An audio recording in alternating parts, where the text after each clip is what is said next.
The words sliced through the air like a blade, sharp and unyielding, as I stood frozen in the hallway. I hope my ex is there. He always. My girlfriend's voice, soft and conspiratorial, drifted from the bedroom, each syllable a splinter embedding itself in my chest. I couldn't hear the rest, muffled by the hum of the air conditioner and the thud of my own pulse. My hand, still clutching the car keys, trembled as I leaned against the wall, the cold plaster grounding me against the vertigo of betrayal. We were supposed to leave for Jake's birthday party in 10 minutes. Now the world felt like it was tilting off its axis. Lila's voice had carried that lilt, the one she used when she was lost in a memory that made her smile. I knew it well, too well. It was the tone she'd used when we first met, recounting stories of her travels, her laughter painting vivid pictures of sunlit beaches and reckless nights. But this was different. The mention of her ex, Ryan, wasn't new. She'd talked about him before, always with a dismissive wave, calling him a mistake or ancient history. But the way she said his name just now, with a warmth that curled around the edges, felt like a violation. My stomach churned, a mix of dread and denial, as I tried to piece together the fragment I'd overheard. He always what?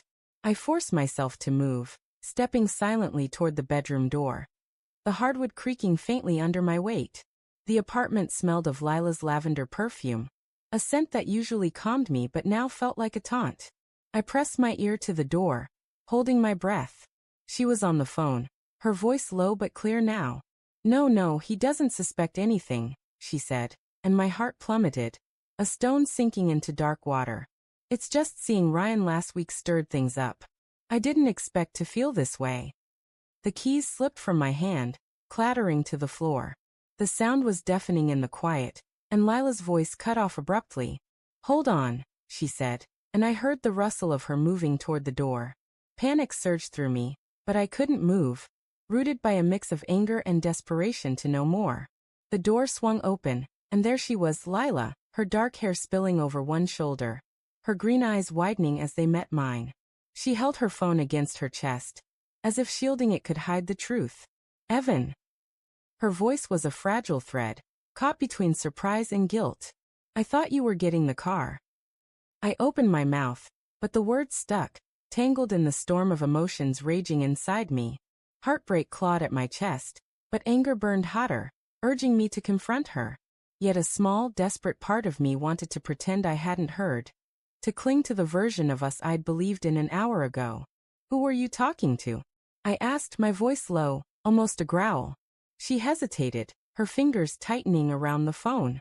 Just Sarah, she said too quickly. The lie was obvious, a crack in the facade she was trying to maintain. Sarah, her best friend, didn't make her voice soften like that. Sarah didn't make her eyes dart away, avoiding mine. Don't, I said, stepping closer. The air between us felt charged, like the moment before a storm breaks. I heard you, Lila. You said Ryan's name. You said he doesn't suspect anything. My voice cracked on the last word, betraying the hurt I was trying to bury under fury. Her face paled, and for a moment, I saw something flicker in her eyes, regret, maybe, or fear. But then her shoulders squared, and she lifted her chin defiant. You were eavesdropping? She countered, her tone sharp. That's low, Evan. The accusation stung, but it couldn't drown out the truth screaming in my head. Don't turn this on me, I said, my voice rising despite myself. What's going on with Ryan? What did you mean, he always? She opened her mouth, then closed it, her gaze dropping to the floor. The silence was suffocating, stretching into seconds that felt like hours. I wanted her to deny it, to laugh and call me paranoid, to pull me into her arms and make this moment disappear. But she didn't. Instead, she set the phone down on the dresser, her movements slow, deliberate, as if buying time. I saw him last week, she said finally, her voice barely above a whisper. At the coffee shop near my office. It wasn't planned. We just talked. Talked. The word felt hollow, inadequate. I could still hear the warmth in her voice, the way she'd said his name like it was a melody she couldn't forget. Then why are you whispering about him on the phone? Why are you hoping he's at Jake's party? Lila's eyes met mine, and for the first time, I saw the cracks in her composure. Her lips trembled, and she wrapped her arms around herself, as if trying to hold herself together. "It's not what you think," she said, but the words lacked conviction. "Ryan and we have history. You know that. Seeing him again it brought back memories, okay? That's all." "That's all," I echoed, my voice thick with disbelief. I wanted to believe her, to let her words smooth over the jagged edges of doubt, but the pieces didn't fit. The late nights she'd been working, the way her phone was always face down lately, the distracted smiles that never quite reached her eyes. It all flooded back, a cascade of red flags I'd ignored because I loved her, because I trusted her. "Evan, I love you," she said, stepping toward me, her hand outstretched. I flinched and she froze, her hand hovering in the air. The hurt in her eyes mirrored mine, but it wasn't enough to bridge the chasm opening between us. "Then why lie?" I asked, my voice breaking. "Why say he doesn't suspect anything? What am I not supposed to suspect, Lila?" She didn't answer, and that silence was louder than any confession. My mind raced, replaying every moment of the past few months. Her laughter at Jake's last party, the way Ryan had lingered too long when he hugged her goodbye, the way she'd brushed it off when I asked if it bothered her. I'd been so quick to accept her assurances, so eager to believe we were solid. Now those memories felt like lies I'd told myself. "We're going to be late," she said suddenly, her voice flat, as if she could pivot us back to normalcy. "Jake's waiting." I laughed, a bitter sound that echoed in the small apartment. "You think I care about the party right now? You think I can just walk in there, smile, and pretend I didn't hear you pining for your ex?" "I'm not pining," she snapped, her eyes flashing. "You're blowing this out of proportion. I had a conversation with someone from my past. That's it." "Then let me see your phone," I said, the words spilling out before I could stop them. It was a test, a desperate grab for proof that I was wrong. Her face hardened, and she stepped back, clutching the phone to her chest again. "That's not fair," she said, her voice shaking.